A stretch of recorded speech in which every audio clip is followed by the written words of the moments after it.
اعوذ باللہ من الشیطان الرجیم بسم اللہ الرحمن الرحیم الحمدللہ رب العالمین۔ ناظرین، ہماری بحث شیخ مطہری رحمۃ اللہ علیہ کی کتاب فلسفہ حجاب میں چل رہی ہے۔ دوسرا سبب جو شیخ مطہری رحمۃ اللہ علیہ اس کتاب میں بیان کرتے ہیں کہ بعضوں نے اس کا تذکرہ کیا ہے کہ حجاب کیوں وجود میں آیا ہے، فرماتے ہیں کہ اس کا ایک سبب ناامنی ہے۔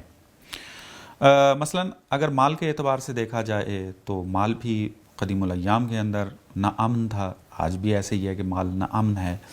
کسی کے پاس بہت سارا خزانہ ہوتا، سونا ہوتا، تو اس کو خطرہ رہتا تھا کہ کوئی آ کر اس کے مال کو نہ چرا لے اور اس کے مال کو نقصان نہ پہنچا دے، تو وہ پھر اس مال کی حفاظت کے لیے زمین کھود کر اس کے اندر ڈال دیتے تھے، مثلا سونا ہے یا کوئی اور قیمتی چیز ہے زمین میں دفنا دیتے تھے تاکہ اس کی حفاظت کر سکیں۔ حتیٰ اس حد تک یہ عمل انجام پاتے تھے کہ اپنی اولاد سے بھی چھپاتے تھے، اپنی فیملی کے افراد سے بھی چھپاتے تھے تاکہ ان کے ذریعے سے کہیں باہر یہ بات جو ہے وہ لیک نہ ہو جائے اور پھر لوگ جو ہیں وہ آ کر اس کے مال کو لوٹ نہ لیں۔ فرماتے ہیں کہ عورت کے بارے میں بھی اسی طریقے سے ناامنی موجود تھی۔ کسی کی اگر کوئی خوبصورت بیوی ہوتی یا کوئی عورت جو ہے وہ اس کے گھر میں خوبصورت موجود ہوتی، تو جو حکومت کے کارندے تھے یا جو طاقتور طبقہ تھا، اس طرح کے جو افراد تھے، وہ پھر اس کے گھر میں آ کر اس عورت سے جو ہے وہ بدسلوکی کرتے تھے۔ تو لہٰذا لوگ جو ہیں وہ کوشش کرتے تھے کہ اس عورت کی حفاظت کریں، چونکہ ناامنی موجود ہے، اس طریقے سے عورت کو رکھیں گھر کے اندر کہ کسی کو اس کے بارے میں خبر نہ ہو سکے۔ اس کے مختلف واقعات جو ہیں وہ ذکر ہوئے ہیں۔ مثلا اگر قدیم ایران کے اندر واقعات کو پڑھا جائے، ویل ڈیورنٹ کی کتاب کے اندر بھی اس کے تذکرے موجود ہیں، اور اس کے علاوہ بھی کتابوں میں آپ کو مل جائیں گے کہ وہاں پر بہت سارے واقعات نقل کیے گئے ہیں کہ کس طریقے سے عورتوں کے اوپر ظلم ہوتا تھا۔ اگر کوئی خوبصورت عورت ان کو نظر آ جاتی تھی کسی گھر کے اندر تو اس کے ساتھ زنا اور بدسلوکی جو ہے وہ کر دی جاتی تھی۔ یا ایک واقعہ جو نوشیروان کے حوالے سے جو ہے یہاں پر ذکر کرتے ہیں کہ ایک بادشاہ ہے کہ جس کو تاریخ کے اندر عادل مشہور کیا گیا ہے۔ شیخ مطہری فرماتے ہیں غلط ہے یہ عادل، چونکہ اس قسم کے واقعات اس کے بہت زیادہ ہیں کہ نوشیروان کی فوج کا ایک افسر تھا، اس کی بیوی خوبصورت تھی۔ ایک دن اس نے دیکھا اس کی بیوی کو اور اس کے گھر جا کر اس سے زنا کر لیتا ہے، اور جب وہ افسر جو ہے واپس اپنے گھر آتا ہے تو بیوی اس کو تمام قصہ اس کو سناتی ہے۔ تو اب اس افسر کو یہ خطرہ تھا کہ نوشیروان چونکہ بادشاہ ہے، طاقت ہے اس کے پاس، کہیں مجھے پوچھنے پر قتل نہ کر دے، تو اس نے اپنی بیوی کو جو ہے وہ طلاق دے دی۔ تو لہٰذا اس قسم کی ناامنی جو ہے وہ بہت زیادہ پائی جاتی ہے۔ اور بھی بہت سارے واقعات ہیں، مثلا بغداد کے اندر آپ دیکھ لیں، وہاں بھی واقعات آپ کو تاریخ کے اندر مل جائیں گے۔ اصفہان کے اندر بھی اس قسم کے واقعات کہ جو بادشاہوں نے، بادشاہوں کے بچوں نے، طاقتور طبقے نے کس طریقے سے عورت کے ساتھ اس طرح کی بدسلوکیاں جو ہیں وہ کی ہیں۔ تو لہٰذا چونکہ عورت کے لیے ناامنی موجود تھی، اس کے لیے امنیت موجود نہیں تھی، اس کو خطرہ لاحق رہتا تھا، تو لہٰذا گھر کے افراد نے، جو مرد تھے، انہوں نے کوشش کی کہ خاتون کو محفوظ رکھا جائے، تو لہٰذا اس کو گوشہ نشین کر دیا، اس کو حجاب میں لے کر آ گئے۔ تو یہاں سے پھر جو ہے وہ حجاب کی فکر جو ہے وہ وجود میں آتی ہے، اور پھر یہ حجاب جو ہے باقی تہذیبوں کے اندر بھی جو ہے وہ چلا جاتا ہے۔ شیخ مطہری رحمۃ اللہ علیہ فرماتے ہیں کہ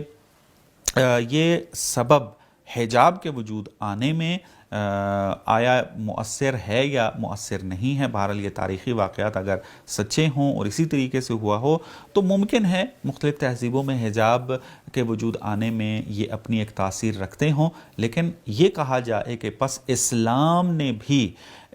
جو ہے وہ حجاب کا جو کنسیپٹ دیا ہے، حجاب کے اوپر تاکید جو کی ہے، وہ بھی خاتون کے ناامن ہونے کی وجہ سے حجاب کو واجب قرار دیا ہے۔ ایسا نہیں ہے، بلکہ حجاب کا فلسفہ کچھ اور ہے کہ اس کو بعد والے باب میں بیان کریں گے، لیکن اس کو علت منحصرہ جو ہے وہ نہیں مانتے۔ اگرچہ اسلام نے جو حجاب قرار دیا ہے اس کے فوائد میں سے ایک فائدہ یہی ہے کہ عورت جو ہے وہ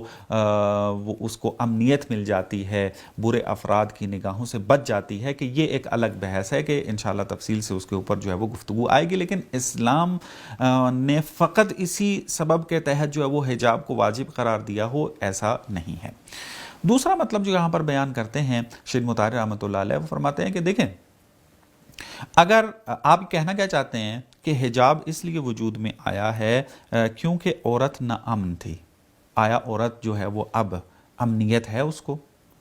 آپ اگر اپنے معاشروں کے اندر ہی دیکھ لیں، حتیٰ متمدن ترین تہذیب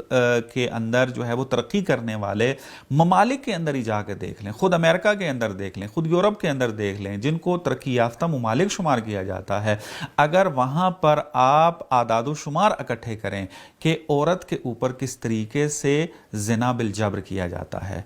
اس کے اوپر تجاوز کیا جاتا ہے، اس کے ساتھ بدسلوکی کی جاتی ہے جنسی طور پر، تو آپ کو اعداد و شمار جو ہیں وہ وحشتناک جو ہیں وہ ملیں گے ابھی بھی، اس زمانے کے اندر بھی۔ بس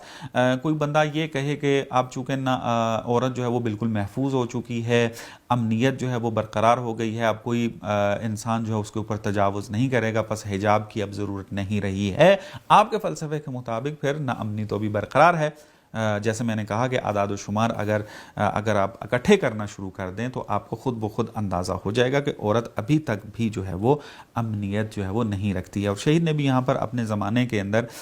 جو اعداد و شمار بیان کیے تھے اس کتاب کے اندر ذکر کیا ہے کہ اردو ترجمہ چونکہ اس کتاب کا ہو گیا، آپ اس کو مطالعہ جو ہے وہ کر لیں گے۔ پھر شہید مطہر رحمۃ اللہ علیہ فرماتے ہیں کہ اسلام جو ہے وہ علت منحصرہ نہیں سمجھتا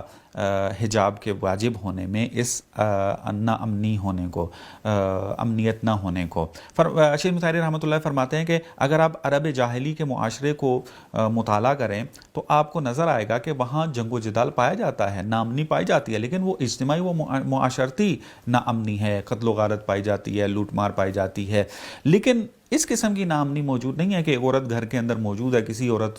کسی مرد نے جو ہے اس کو دیکھا وہ خوبصورت ہے اور وہ گھر میں جائے اور اس سے بدسلوکی کرے اور تجاوز کرے اور زنا کر لے اس کے ساتھ آ کے۔ عرب جاہلیت کے اندر اس طریقے کا کوئی مثلاً واقعہ جو ہے وہ نہیں ملتا۔ ہاں یہ ہے کہ وہاں پر زنا جو ہے وہ موجود تھا، خواتین جو ہے وہ زنا کرتی تھیں، مرد بھی کرتے تھے، یعنی جنسی طور پر اس طریقے سے تعلقات موجود تھے، لیکن یہ جو واقعات نقل ہوئے ہیں کہ ایک طاقتور طبقہ ہے وہ کسی گھر میں جاتا ہے، عورت پر تجاوز کر دیتا ہے، اس قسم کا کوئی کنسیپٹ جو ہے وہ عرب جاہلی کے اندر موجود نہیں تھا، اور نہ ہی اس قسم کے کوئی واقعات جو ہیں وہ نقل ہوئے ہیں۔ پس جب عرب جاہلی معاشرے کے اندر اس قسم کا کوئی کنسیپٹ نہیں پایا جاتا ہے، اس قسم کے حالات نہیں پائے جاتے ہیں کہ عورت نہ امن ہو، اس کے اوپر تجاوز کیا جائے، تو پھر اسلام کیسے آ کر جو ہے حجاب پر تاکید کرے گا، حجاب کو وجود میں لے کر آئے گا، حجاب کو واجب قرار دے دے گا؟ نہ ایسا نہیں ہے، بلکہ اسلام نے جو حجاب کو واجب قرار دیا اس کا سبب کچھ اور ہے، نہ یہ سبب ہے کہ جو مختلف کتابوں کے اندر جو ہے وہ بیان کیا ہے۔ اگرچہ بعض تہذیبوں میں اس کی تاثیر رہی ہے وہ اپنی جگہ، لیکن اسلام نے جو حجاب کے اوپر تاکید کی ہے وہ منحصر نہیں ہے نا امنی کے اندر، امنیت نہ ہونے کے اندر۔ اگرچہ بیان کیا ہے کہ حجاب کر لینے سے عورت محفوظ ہو جاتی ہے مختلف جہات سے، یہ بھی پایا جاتا ہے، لیکن علت اور سبب اساسی و بنیادی جو ہے اسلام کی نظر میں یہ نہیں ہے، بلکہ ایک اور سبب ہے کہ جب اسلام کی نظر سے حجاب کے کیا اسباب ہیں اس کے اوپر بات ہوگی تو تفصیل سے شیخ مطہر رحمۃ اللہ علیہ قرآن اور روایات کی نگاہ میں ان مطالب کو جو ہے وہ بیان کریں گے۔ تو ایک سبب جو بیان کیا گیا وہ یہ ہے، اور اس کے اوپر رد کیا تھا کہ آپ نے سماعت فرما لیا ہے۔ ایک اور سبب جو شیخ مطہر رحمۃ اللہ علیہ یہاں پر بیان کرتے ہیں وہ ہے کہ عورت کا استحصال جو ہے یہ سبب بنا ہے کہ عورت پر حجاب کو تحمیل کیا جائے، عورت حجاب کے اندر جائے، حجاب کی فکر کو ترویج کیا جائے۔ اب یہ سبب کیا کہنا چاہتا ہے یہاں پر، اور پھر شیخ مطہر رحمۃ اللہ علیہ اس کو کیسے رد کرتے ہیں، کہ اس کو اگلے درس میں بیان کرتے ہیں۔ والسلام علیکم ورحمۃ اللہ وبرکاتہ۔